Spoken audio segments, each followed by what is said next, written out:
Hey everyone, welcome back to my channel. My name is Joey, and today I'm going to be talking about some tips for incoming freshmen coming into high school and ways that you can thrive in high school academically and really challenge yourself to get to where you want to go in life after high school. So before I get into the actual tips, I think I should talk a little bit about who I am and the things that really shaped my high school experience and what my high school experience was like. I recently graduated high school like 2 months ago. I graduated in the top 10. I was number 4 in my class, and now I'm going to start my first year at NYU in September. While I was in high school, I took a multitude of advanced classes. I took a bunch of advanced placement or AP classes. I took AP Human Geography my freshman year, AP World History my sophomore year, AP English Language and AP US History my junior year, and AP Macroeconomics and AP English Literature my senior year. Along with those AP classes, I took dual enrollment courses through my school's early college program, and then on top of that, I also took on-ramps college courses through UT. I took on-ramps chemistry and on-ramps geoscience. Also forgot to mention that I took 1 semester of arts and entertainment technologies through UT on-ramps 2. I just forgot about it because I dropped the course after 1 semester. Because I had senioritis. Okay, bye. Outside of the classroom, I was involved in various activities. I was on the tennis team from sophomore to senior year, and I was co-captain my junior year and captain my senior year. I was involved in student council my sophomore through my senior year. I held 3 positions in student council. I was sergeant at arms my sophomore year, vice president my junior year, and president my senior year. I was part of our senior class officers. I was the social manager, and I was in National Honor Society. On top of all this, I worked a part-time job at Whataburger, and I was pulling about 15 to 20 hours a week. I only worked Saturdays and Sundays, but between those 2 days, I would get 15 to 20 hours, really just depending on how bad they needed me. But usually I would work 2 8-hour shifts every weekend. So yeah, in high school, I was definitely pulling a lot, and I definitely had to work my ass off just to get through everything and just to get to where I wanted to go and achieve my goals. Despite all of the stuff that I was doing and all of the time that I was consuming with extracurriculars and working, I still managed to graduate with a 4.1 GPA, and I think there's some tips that I learned in that entire process that can really help incoming freshmen. Something that no one really tells you when you come into your freshman year is that it's one of the most important years in your high school career, because that is the foundation of your GPA. Granted, you can make comebacks. There is ways to come back if you have a bad freshman year. However, it is easier to start off with a good basis and really build upon that GPA rather than to start off with a lower one and try to grow and grow and grow to that high achieving GPA that everyone strives for, a 4.0. So whether you're just trying to stay in the top of your class and graduate in the top of your class, or get into your dream school that maybe has a really low acceptance rate, this video is for you. This video is going to be talking about how I stayed on top of my academics, how I chose my extracurriculars, and how I ended up going to my dream school, NYU. So let's get into it. My first tip is going to be challenge yourself with your coursework. When you're picking your classes for your years of high school, really try and challenge yourself with those courses. If your school offers honors classes, AP classes, or college classes, take those classes, because not only will you have a challenge in school, but those courses also most likely add points onto your GPA. I don't know if it's like this for every school, but I know for sure in Texas, 5 points are added onto your GPA for every honors class you take, and then 10 points are added onto your GPA for every AP and dual credit class that you take. So basically what this is saying is that if you earn a 95 in an honors class, that is added into your GPA as 100. That's calculated as 100 on your GPA. Or if you get a 90 in an AP class or a dual credit class, that is also counted onto your transcript as 100. Also, I feel the need to explain this if anyone isn't sure what their transcript is or what a GPA is. Your transcript is just your academic record throughout all of high school. It's gonna have all of your grades, all of your scores for your state assessments, whether or not you got credit on AP exams, all of your certifications that you earn in school. It's just your record of academic achievement. So that's what your transcript is. Every college, pretty much every college, I'm pretty sure, will require you to submit a transcript, because that's what they go off to see how you do in an academic setting. Your GPA stands for grade point average, and basically it's all of your grades from freshman year to the end of high school added up and averaged out, and that's your GPA. So that's why having good grades freshman year all the way through senior year is important, because every year counts in that GPA that you submit to colleges. So just keep that in mind. Everything counts. There were many classes where I got a 95 and stuff like that, but they were calculated on my transcript as 105 because I got that in either an AP or a dual credit class. So really challenge yourself with those classes, because it provides a good like learning experience for what harder classes are going to be like in college, but they also help your GPA and boost your GPA to be where you want it to be. But the thing also is you shouldn't be taking these classes just for the sake of taking them. Yes, add in those harder classes that will challenge you and add those points to your GPA, but also mix in some fun classes, like classes that pique your interest, you know? I was in my school's media and film program, so for the first 3 years of high school, I was taking classes that focused in audiovisual production because that was the pathway I was in. My senior year, I had finished my pathway already, so I just decided to stack up more dual enrollment classes through early college. But I did really enjoy having that break in my days where I just got to focus on creating content and like learn about editing and filming and planning and all of that. It was so much fun. So that's definitely a recommendation that I have to all of those incoming freshmen. Yes, challenge yourself, but also make sure you have room in your schedule for fun times. If your school offers culinary or animation or cosmetology or audiovisual production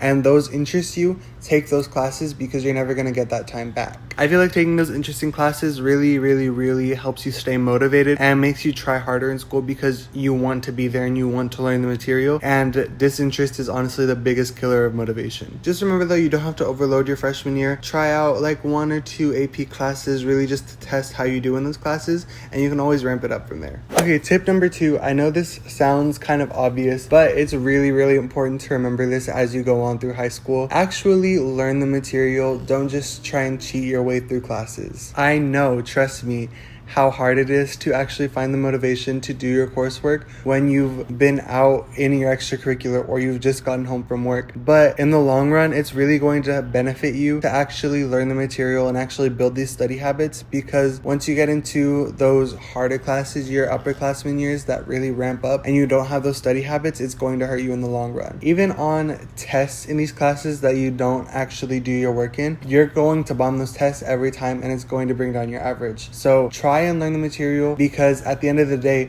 trying your best is better than not trying at all. And also a little secret, if the teacher's teaching style isn't working for you, there are YouTube videos for literally almost every subject. So if you need extra help, just look it up on YouTube, go to your teacher's office hours if you need to, or even get a group of friends together and try and figure out the concepts. At the end of the day, trying hard in your classes is going to benefit you so much. Tip number 3 that I have involves extracurriculars. Only do extracurriculars that you are interested in and that you're passionate about. There are a bunch of random clubs that you can join that literally everyone joins just to like look good on their resumes for college. But if you don't like the club that you're in, you're not going to want to participate, and that is so bad, because colleges don't only look at the clubs that you are in, they also look at, did you hold any leadership positions, how active were you? And trust me, you will only want to hold leadership positions in clubs that you're passionate about. I was in student council, senior class, National Honor Society, and tennis, and I loved all of those clubs. Student council, I loved being able to plan events for the school. I loved planning initiatives and campaigns to go around school and really make our community stronger. Senior class, I loved putting together events again for the seniors to really make our year better. National Honor Society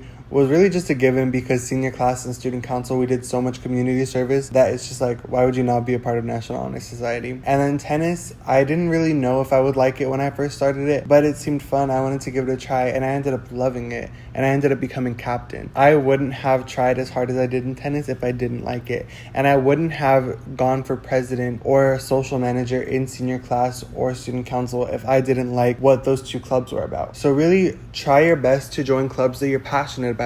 If you love theater, join the theater club. If you love music, join band or choir or mariachi. There's so many clubs out there that you will definitely find your passion in school. But even if you don't find a club that you're passionate about, you can always make a club at your school. That's another thing that colleges really like. If you are so passionate about something that you go out of your way to create a club and bring people together through that passion. So really do clubs that you care about, do clubs that pique your interest, and do clubs that you're passionate about, because that's what colleges care about. Tip number 4, this is kind of skipping ahead to your senior year a little bit, to your college applications, but try and link everything that you do in high school together, because it creates a more cohesive story and a more cohesive persona for your application. I've seen so many college admissions directors talking about how they don't like to see different people portrayed on one application. So really try and link your clubs and activities together, and try and be your most authentic self when you're interacting with people. Those letters of recommendations, that personal essay,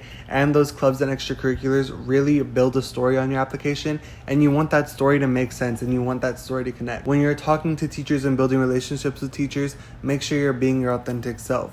When you're doing clubs, make sure you do clubs that interest you. And when you're writing your essay, make sure you bring all of that together in a story that enhances your personality. So yeah, that's just one quick little tip. Make sure that everything about you is true and authentic in school, because if you're faking your way through it, it's just going to hurt you when you get to your senior year. My next tip is to find a balance. This really helped save my sanity in high school. Juggling 3 extracurriculars and multiple AP and dual enrollment classes and a part-time job is not easy. It really isn't. It's not for the weak, okay? But finding your balance is crucial. You need to know how much time you want to dedicate to your extracurriculars, how much time you want to dedicate to work, how much time you want to dedicate to school, and also how much time you want to dedicate to personal relationships. I always focused hard on my academics, but I also gave my all to my clubs and organizations, and I was also clocked in every weekend. But that didn't mean that I didn't have time to go out with friends or to meet new people and really feed the soul with human interaction. Most of my friends had the same hobbies and interests as me, so we were in most of the same clubs. I would occasionally take a Saturday or a Sunday off of work to go hang out with friends or to spend time with family, because at the end of the day, you need to find that balance, or else high school is just going to be hell. If you don't have that balance and focus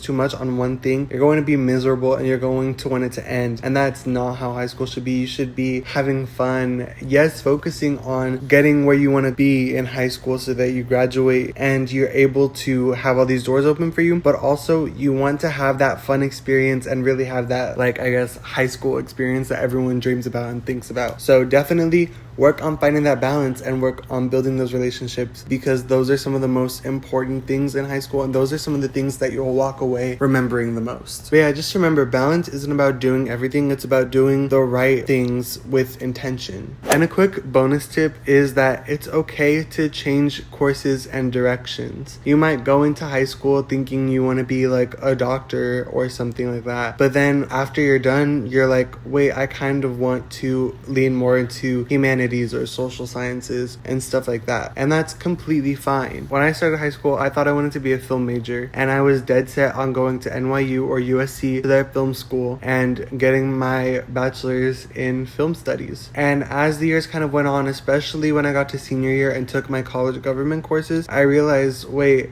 I actually want to be a political science major. I love to understand the way government works, and I could see myself doing things in government or doing things in law in the future. And on top of that, I knew that I loved writing because of my AP English language class, and I loved analyzing the way language works and how when you utilize language correctly, it can really make an impact on the world. And it made me realize that I love journalism, because journalism is all about finding the story and using language to cultivate that story in an emotionally impactful way that really moves and drives culture. So combining those two things into my majors was really kind of a no-brainer, because it made me realize that I would have so much fun in college studying these things, and it could lead me to career paths that I'm really passionate about. Like now I know that with my political science degree and my journalism degree, I either want to go into law school or communications. And those are two fields that I think are really interesting and that will really make me happy with the direction that my life is going in. So definitely know it's okay to change directions. You don't have to pick a direction at 14 years old